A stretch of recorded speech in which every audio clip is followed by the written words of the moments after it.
迎蛇年，禁冬眠，逼蛇招財動物園。我哋又叫做小龍，雖然平時唔多受歡迎啊，不過今年個個都成為招財靈蛇啊！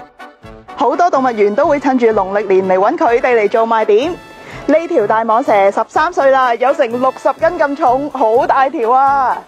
好似東莞嘅寮步鄉市動物園，投資咗100萬蚊人仔搞蛇館，日前正式開放。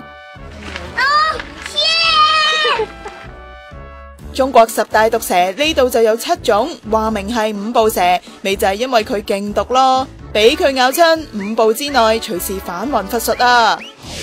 廣州3水嘅荷花世界仲大玩人蛇同居兼美，呢條90幾斤嘅大蟒蛇就係佢嘅寵物啊！一起有10年了。平常都是怎麼樣的？平常就在他睡覺，我在玩。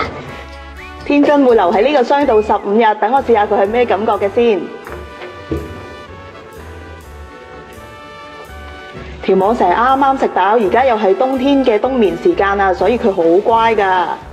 但係有養蛇專家就話，冬天逼佢哋活動係有違習性，出嚟行嚟行去，好容易感親，搞到蛇肺炎死亡㗎，一定要幫佢哋裝暖氣同埋大光燈。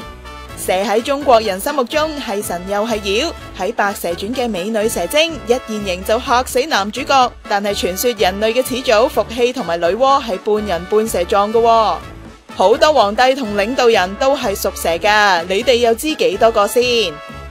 浙江省獅橋村就希望喺蛇年發大財，事關呢度係中國最大養蛇產業基地，蛇同人嘅比例係3000比1啊！